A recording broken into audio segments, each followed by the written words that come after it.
اوعى تعجب بمال غيرك ولا بزوجته ولا بسيارته، فانت ما تعرفش ورا النعم دي ايه. فممكن يكون بيتعذب بنعمة من النعم دي وانت مش شايف، او بيكون بيحاول بس يظهر السعادة عشان بس خايف من الشماتة. وعشان كده ربنا قالك فلا تعجبك اموالهم ولا اولادهم، فبلاش تكون نظرتك سطحية، انما يريد الله ليعذبهم بها في الحياة الدنيا. فبلاش يروح عمرك وانت باصص على النعم اللي في ايد غيرك. ولا تمدن عينيك الى ما متعنا به ازواجا منهم زهرة الحياة الدنيا لنفتنهم فيه ورزق ربك اللي جالك خير وابقى. في مرض كده اسمه اعتياد النعم، وهو انك تألف نعم ربنا اللي اداها لك لغاية لما تفقد احساسك بيها وتنسى ان هي اصلا نعمة من الاساس. وهو ده سر تعبنا وعذابنا في الحياة، بتفقد وتنسى الاحساس والشعور بالنعم اللي بين ايديك، وتبدأ تطلب وتتخيل السعادة في اشياء تانية جديدة، وهي الاشياء اللي ناقصاك. وهو ده اللي بيخليك تقضيها بص ومقارنات.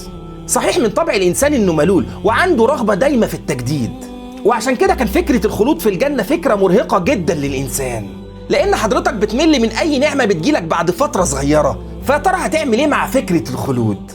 عشان كده ربنا طمنا في الحتة دي وحصن الجنة ضد الملل والسآمة والرغبة في التغيير. فوصف أهل الجنة إن هم لا يبغون عنها حولا. فأهل الجنة مش هيكون عندهم الحتة اللي عندنا في الدنيا دي بتاعة التغيير والرغبة في التبديل. وعشان كده ورغم التفاوت الكبير في درجات الجنة واللي بتوصل ل100 درجة، إلا إن مفيش حد هيتمنى غير منزلته، وكل واحد هيكون راضي وسعيد باللي بين إيديه. وفي الحديث إن آخر واحد هيدخل الجنة هيكون راضي وهيقول إن ربنا أعطاني ما لم يعطيه أحدا من الأولين والآخرين. فلو حبيت ترتاح في دنيتك فحاول تعيش زي أهل الجنة وتقصر نظرك على اللي بين إيديك وبس، لأن مرض إلف واعتياد النعم ده عقوبته شيء واحد وبس، وهو ان ربنا بياخد منك النعمة اللي اتبطرت عليها وما اكتفتش بيها.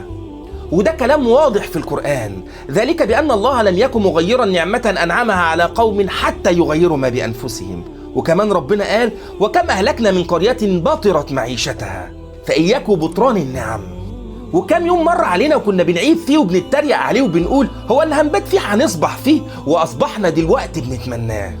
فمهما كانت حالتك فتأكد ان نعم ربنا عليك كتيرة قوي، واعرف ان العمل حقيقي انك ما تشوفش نعم ولا رحمات ربنا عليك. وعشان كده سيدنا نوح قال لقومه كده وآتاني رحمة من عنده فعميت عليكم. فانتم مش شايفين نعم ربنا ولا رحماته.